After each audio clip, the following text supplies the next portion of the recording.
Cette semaine dans Afrique, nous suivrons les préparatifs d'une équipe d'ingénieurs britanniques qui tentent de briser des records de vitesse au sol en Afrique du Sud. L'entreprise Bloodhound teste un bolide dans le désert du Kalahari. Objectif, atteindre la vitesse du son.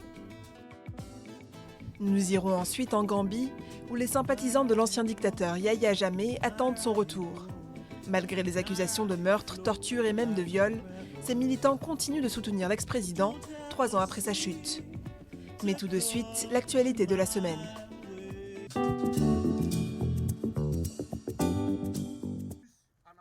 Le Burkina Faso en deuil à Noël.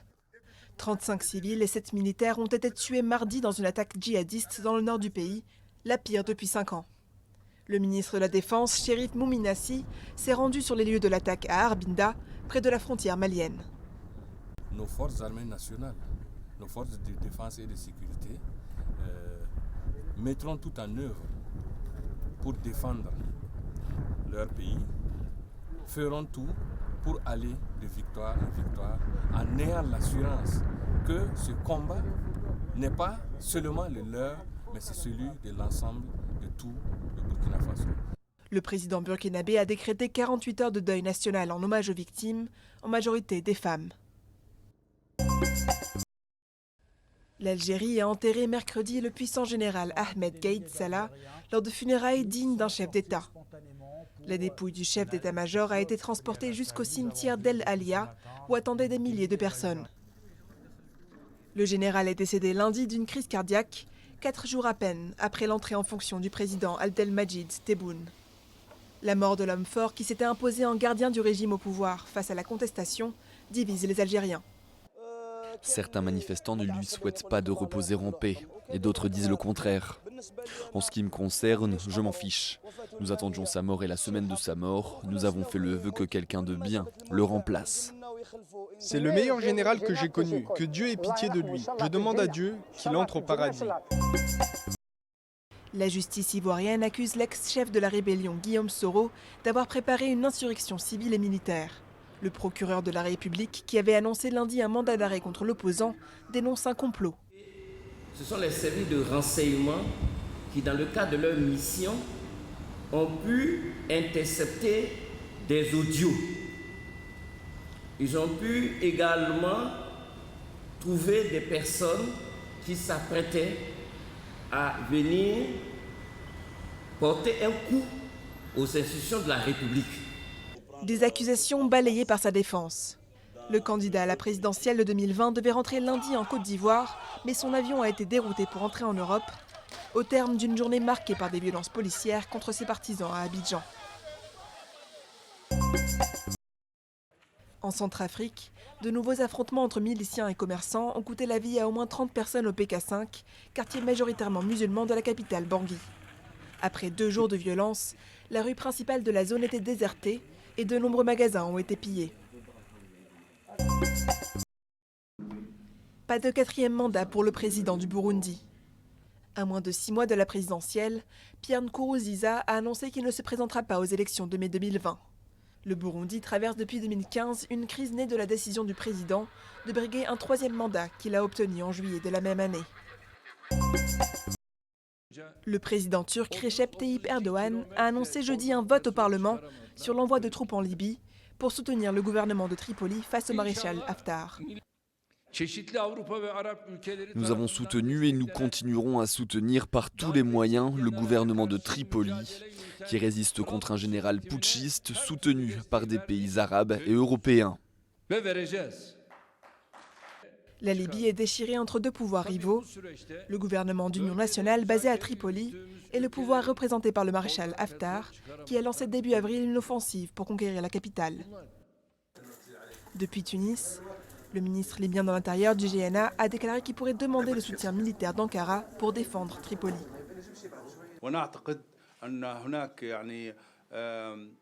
Nous pensons qu'il y aura une coopération entre la Turquie, la Tunisie et l'Algérie et que nous formerons une alliance qui sera au service de nos peuples et de notre stabilité.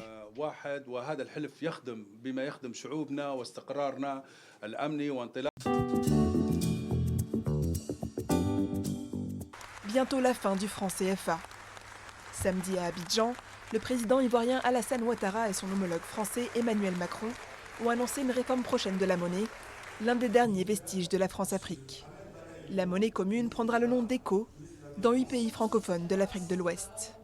Et je suis très heureux aujourd'hui d'être à ses côtés pour ensemble annoncer cette réforme historique majeure. Cette réforme vise à franchir ensemble une nouvelle étape.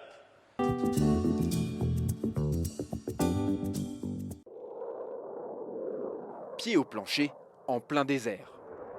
À 900 km/h dans le Kalahari, en Afrique du Sud, la voiture du projet britannique Bloodhound n'est encore qu'en phase de test.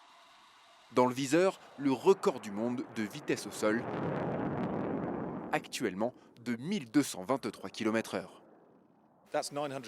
On a dépassé les 900 km/h. Maintenant, on va viser quelque chose comme 980 km/h et voir ce que ça donne.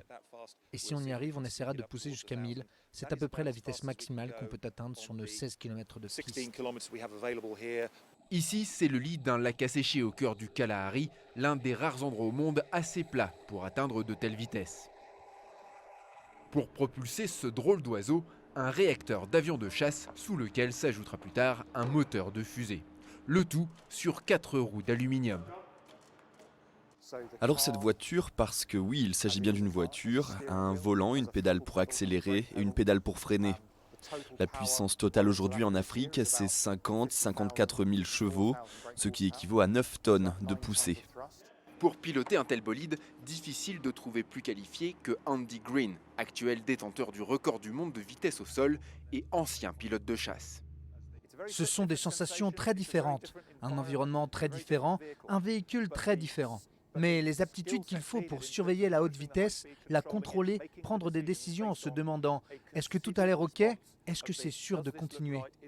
Ça, c'est exactement comme piloter un avion de chasse aux limites de ses capacités. Un exploit technique donc, mais avec un coût environnemental.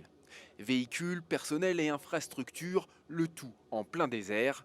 Bloodhound reconnaît cet impact, mais parie sur l'avenir et les vocations que va créer la voiture. Ce projet inspire les gens à se lancer dans l'ingénierie. On veut réduire les problèmes de l'avenir avec des ingénieurs qui développeront des nouvelles technologies. On sera plus rapide, plus efficace avec une empreinte carbone neutre. Et ça passe par le développement et le design. C'est l'ingénierie qui va permettre tout ça. Si on arrive à inspirer les gens, on remplit notre rôle. La première phase de test achevée, Bloodhound sera de retour en Angleterre pour 1 an et demi. Prochain arrêt dans le désert sud-africain prévu pour l'été 2021, avec cette fois un moteur de fusée en plus et l'espoir de franchir le mur du son et pulvériser le record du monde.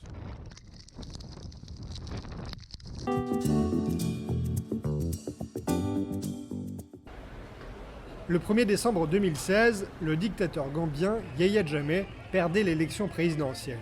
C'était la fin d'un régime brutal qui a duré 22 ans dans ce petit pays d'Afrique de l'Ouest enclavé dans le Sénégal. Mais 3 ans plus tard, des irréductibles adulent toujours l'ancien tyran, désormais exilé en Guinée équatoriale. C'est le seul président qui est capable de développer la Gambie. C'est le seul président qui sait de quoi on parle et qui nous comprend. Depuis près d'1 an, les témoignages accablants se multiplient devant une commission vérité et réconciliation.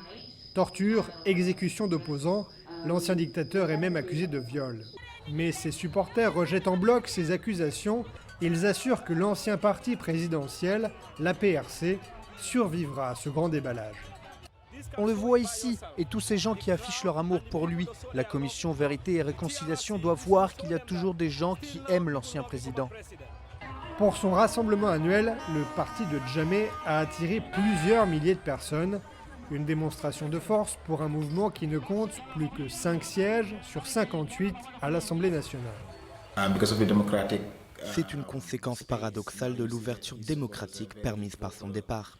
Les soutiens de Jammeh se font entendre et ils l'utilisent comme symbole et comme cri de ralliement pour leur parti. Presque tous les soirs, quelques soutiens de Jammeh se donnent rendez-vous. Ils se réunissent dans la maison du nouveau chef du parti, Fabakary Tombong Jatta. La formation fait souvent courir la rumeur d'un retour imminent de l'ancien président. Il a le droit de revenir et il reviendra, si Dieu le veut. Il sera bientôt de retour, ce n'est qu'une question de temps. Il est presque sur le chemin du retour.